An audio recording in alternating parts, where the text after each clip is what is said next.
여러분 안녕하십니까? 성경이 말한다 청취자시는 성도 여러분, 오늘도 예수님 안에서 복된 하루 되시기를 축원합니다.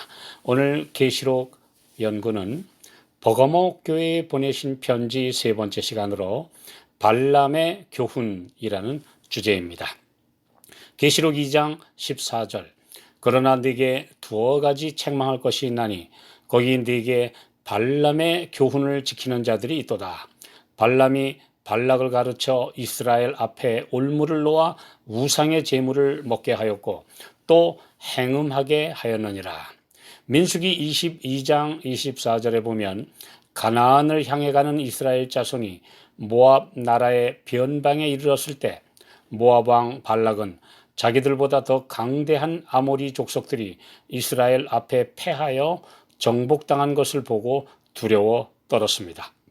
그는 무력으로는 못 당할 것을 알고 한때 하나님의 선지자였지만 타락한 발람을 뇌물과 명예로 매수하여 이스라엘을 저주하게 하려고 하였습니다.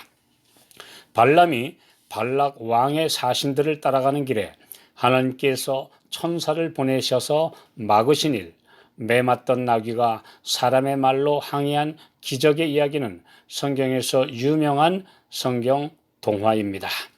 그는 욕심에 이끌려 기어코 가서 저주의 굿판에 섰지만 하나님의 영이 막으시는 바람에 여러 번 실패하고 말았습니다. 그는 마침내 민수기 23장 23절에 야곱을 해할 사술이 없고 이스라엘을 해할 복술이 없도다라고 고백했습니다. 그 다음 내용은 민수기에 기록되어 있지 않지만 계시록의 이 말씀에 기록된 대로 그 후 진행된 역사에서 분명한 사실은 그가 모압 왕 발락에게 저주나 복술로는 이스라엘을 망하게 할 수 없고 그들을 타락시켜 하나님의 보호가 떠나게 하는 방법만이 그들을 이길 수 있는 계책이라고 제안한 것입니다. 이 발람의 사악한 계교를 따라 모압의 미녀들이 총동원되어 이스라엘의 남자들을 유혹하고 우상의 잔치와 음란한 파티에 초대하여 영적 육적으로 무너뜨리는 데 성공합니다. 민수기 25장 1절로 3절, 이스라엘이 시딤에 머물러 있더니 그 백성이 모압 여자들과 음행하기를 시작하니라. 그 여자들이 그 신들에게 제사할 때 백성을 청하매 백성이 먹고 그들의 신들에게 절함으로 이스라엘이 바알 부올에게 부속된지라. 여호와께서 이스라엘에게 진노하시니라. 그러나 이스라엘에는 단호하게 이를 막아낸 제사장 비느하스가 있었고 2만 4천 명이 전염병으로 죽은 후에 사태가 수습되었습니다. 이러한 역사는 이후 모든 시대 하나님의 백성들에게 거울이 됩니다. 이와 똑같은 역사, 아니 이보다 더 큰 배도가 버가모 시대 교회 안에 일어났습니다.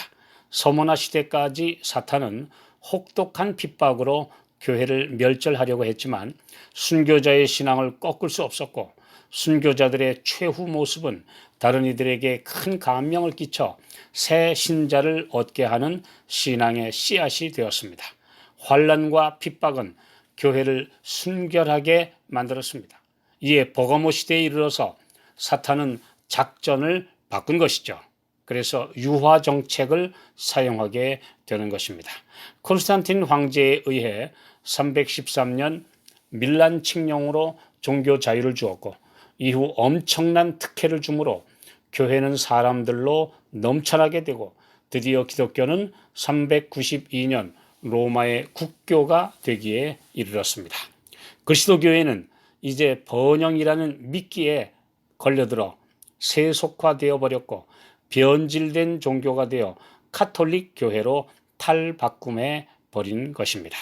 그리스도의 순결한 신부가 정치 권력이라는 남자에게 정조를 바치고 음녀로 변해버린 것입니다. 야고보서 4장 4절, 간음하는 여자들이여 세상과 벗된 것이 하나님의 원수임을 알지 못하느뇨.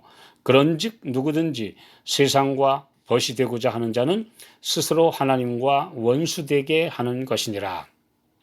큰 원수 마귀는 이제 폭력으로 얻기에 실패한 바를 계교를 써서 찾으려고 했습니다.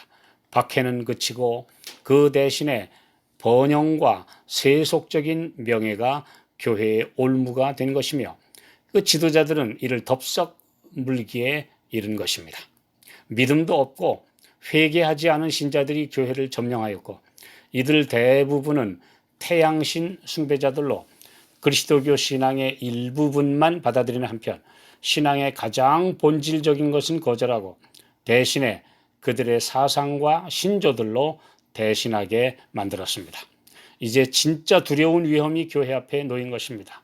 박해 시절에 투옥과 고문, 죽음보다 더 무서운 타락과 타협의 소리 없는 공략에 교회 지도자들이 넘어가 버렸고 신자들이 그 뒤를 따랐습니다.